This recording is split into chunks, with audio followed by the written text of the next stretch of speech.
A quiet decision just came out of the highest court in the United States, and almost no one is talking about it the way they should.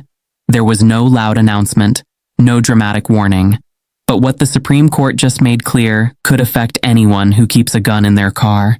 And here's the part that makes people stop and think. This was a 9-0 decision, no disagreement, no split. Every single justice on the court came to the same conclusion. That almost never happens. So, when it does, people pay attention, because a unanimous ruling usually means one thing. The court believes the issue is clear, strong, and important enough that there's no room for confusion. But here's where it gets complicated. The ruling didn't come with a simple message like, "This is now legal," or "This is now illegal." Instead, it clarified something deeper.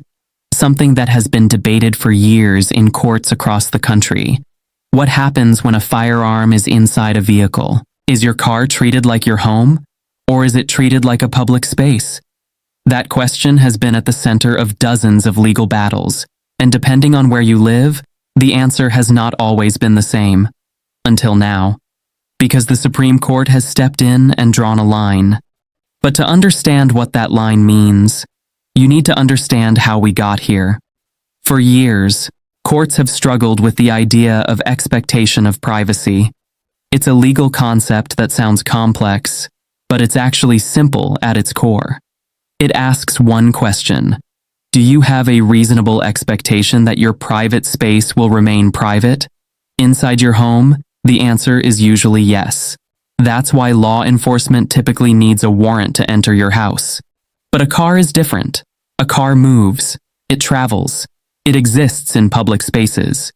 And because of that, courts have often treated vehicles differently than homes. Law enforcement has been given more flexibility when it comes to searching vehicles. There are exceptions that allow officers to act quickly without a warrant under certain conditions. But where does a firearm fit into all of this? That's where things started to get messy. Some cases involved drivers who legally owned firearms but were stopped by police.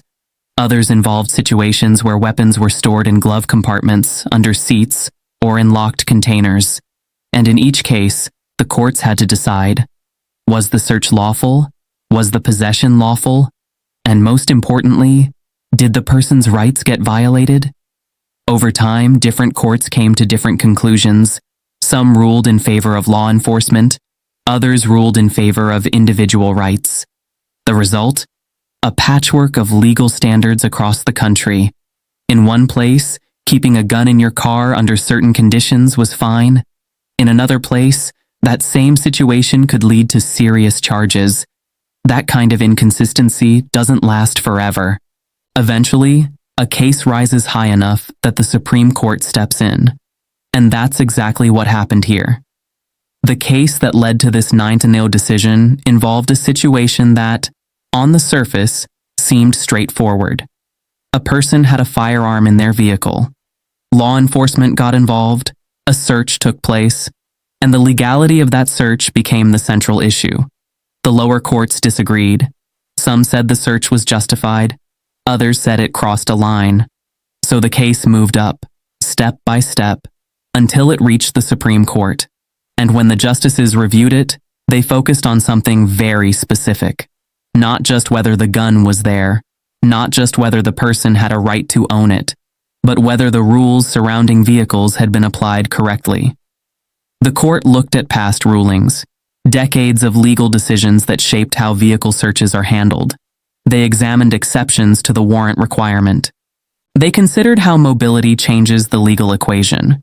And then they asked a critical question. Does the presence of a firearm change the rules? The answer they gave was clear, but not in the way many expected.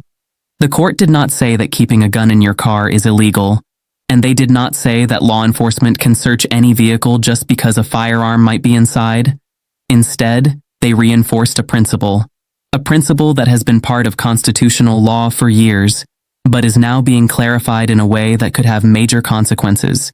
They emphasized that vehicle searches must still follow legal standards, that probable cause still matters, that rights do not disappear just because you are inside a car, but at the same time, They also made it clear that vehicles are not treated the same as homes, and that difference is where everything changes, because it means there are situations where law enforcement may have more authority to act, situations where the presence of a firearm could influence how a stop or search is handled, and situations where what you thought was completely safe might not be as protected as you believed. This is why the ruling is getting attention now, not because it created a brand new law, but because it clarified the boundaries, and when boundaries become clearer, enforcement becomes more consistent.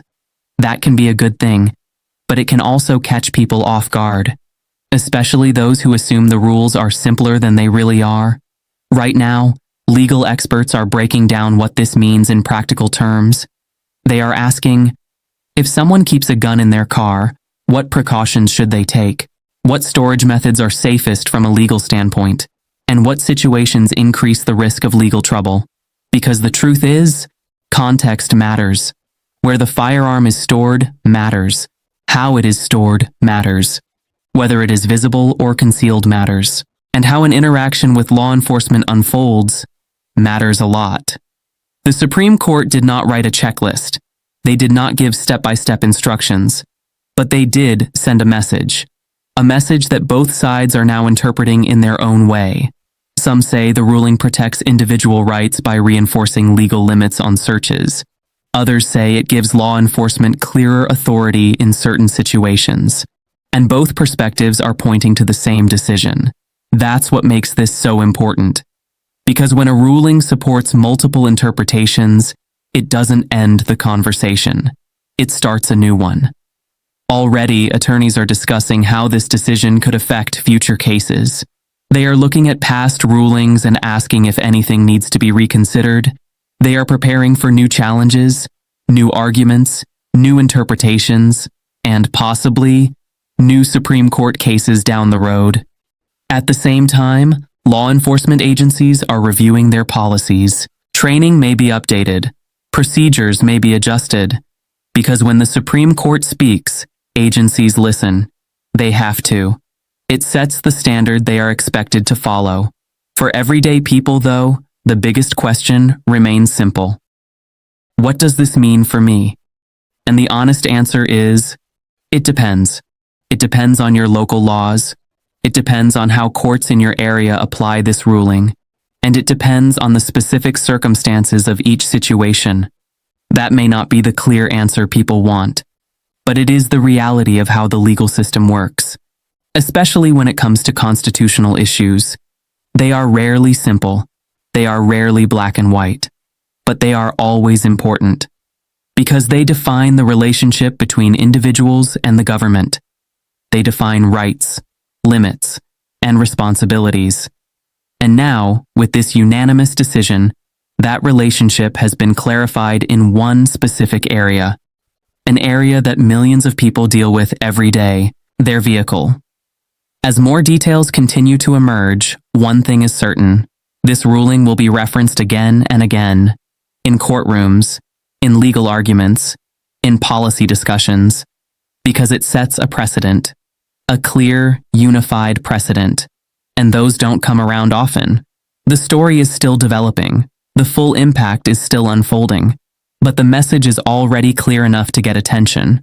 If you keep a gun in your car, this is something you need to understand, because even small misunderstandings can lead to serious consequences. And in situations like this, it's always better to know where the line is, before you get too close to it. And now you see why this situation is so important, and why so many people are paying close attention to what happens next.